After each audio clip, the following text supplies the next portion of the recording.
శ్రీ నారా చంద్రబాబు నాయుడు గారికి, అదేవిధంగా అహర్నిశలు కృషి చేస్తూ ముఖ్యమంత్రి గారి ఆలోచనల్ని క్షేత్రస్థాయిలో ప్రజలకి మరింత అందుబాటులో తీసుకొచ్చే విధంగా కృషి చేస్తున్న మన మంత్రి గారు నారాయణ గారికి ప్రత్యేకంగా అభినందిస్తూ ఈ సమావేశానికి విచ్చేసిన గౌరవ పార్లమెంట్ సభ్యులు, అధికారులకు, మా అందరికన్నా ముఖ్యంగా మన అమరావతి రైతులకు, ఇక్కడ మీరు చేసిన పోరాటం, మీరు ఏ విధంగా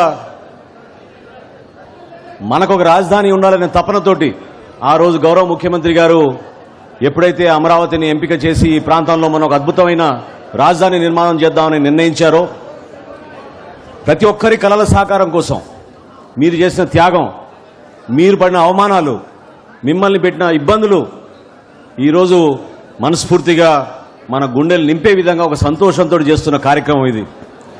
ఈ పండుగ వాతావరణంలో 2-3 విషయాలు నేను మీ దృష్టికి తీసుకురావాలి. ఎందుకంటే మొదటి నుంచి కూడా పవన్ కళ్యాణ్ గారు, జనసేన పార్టీ ఎప్పుడు కూడా మీ ఆకాంక్షలు నెరవేర్చుకుంటూ, మీరు పడిన కష్టాలకి రైతాంగం ప్రత్యేకంగా ఇబ్బంది పడకూడదనే ఆలోచనతో అనేక సందర్భాల్లో గౌరవ ముఖ్యమంత్రి గారి మీ దృష్టి తీసుకెళ్లి ఆ సమస్యకి పరిష్కారం చేసే విధంగా పలు గ్రామాల్లో ఆ రోజున పవన్ కళ్యాణ్ గారు పర్యటించారు. పవన్ కళ్యాణ్ గారు చెప్పింది ఒకటే, జనసేన పార్టీలో కూడా రకరకాలుగా భిన్నాభిప్రాయాలు ఉంటే ఆ రోజు ఒకటే మాట చెప్పారు, మన ఆంధ్రులకు ఒక రాజధాని కావాలి, మన రాజధాని కేవలం అమరావతే, అమరావతికే మనం కట్టుబడి ఉండాలి, అమరావతి ప్రగతి కోసం, అమరావతిని స్థాపించే వరకు ప్రతి ఒక్కరు కూడా మనం కృషి చేయాల్సిన బాధ్యత మనపై ఉందని చెప్పారు. ఏ విధంగా ఆ రోజుల్లో అనేక అనుమానాలు తీసుకొచ్చారో మీ అందరికీ తెలుసు. 30,000 రైతులు ముందుకొచ్చి నిలబడితే అసలు వీళ్ళు రైతులే కాదన్నారు. దేనికోసం ల్యాండ్ పూలింగ్ అన్నారు.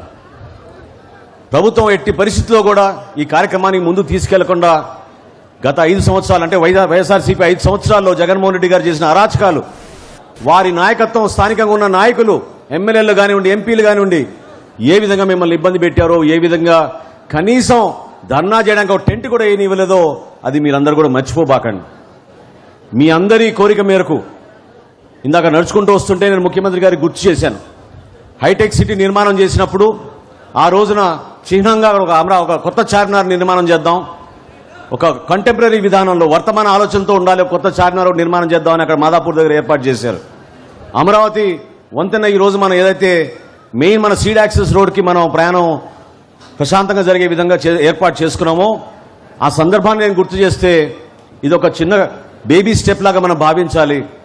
హంబుల్ బిగినింగ్ అనే పదం నేను వాడితే ముఖ్యమంత్రి గారు నన్ను కరెక్ట్ చేసి, హంబుల్ బిగినింగ్ కాదు, ఇది ఖచ్చితంగా ఒక గ్రాండ్ విజన్, ఇది మన అమరావతికి. ఆ గ్రాండ్ విజన్ కోసం మనం అందరం నిలబెట్టుకోవాలనే మాట ఆయన చెప్పడం జరిగింది.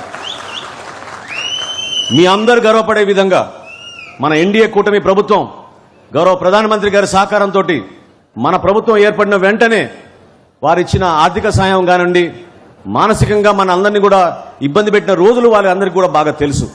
కాబట్టి ఎల్లప్పుడూ భారతీయ జనతా పార్టీ నాయకత్వానికి, అదేవిధంగా గౌరవ ముఖ్యమంత్రి గారికి ప్రత్యేకంగా మరొకసారి ఎన్ని ఇబ్బందులు వచ్చినా, ఎన్ని అవమానాలు వచ్చినా నమ్మిన దానికి కట్టుబడి మీలో ఉన్న ఆత్మవిశ్వాసాన్ని నింపే విధంగా, మీలో ఒక ధైర్యం నింపే విధంగా, ప్రజలకి ఒక అద్భుతమైన రాజధాని నిర్మాణం చేయడానికి ఆయన ఇస్తున్న అడుగులో ప్రతి ఒక్కరం కూడా మనస్ఫూర్తిగా ఆయన్ని బలపరుస్తూ ముందుకెళ్తామని ఈ సందర్భంగా మిమ్మల్ని అందరినీ కూడా మనస్ఫూర్తిగా మరొకసారి మన అమరావతి రైతులకి ప్రత్యేకంగా జనసేన పార్టీ తరఫు నుంచి, కూటమి ప్రభుత్వం నుంచి మనస్ఫూర్తిగా మీకు మరొకసారి అభినందనలు, ధన్యవాదాలు.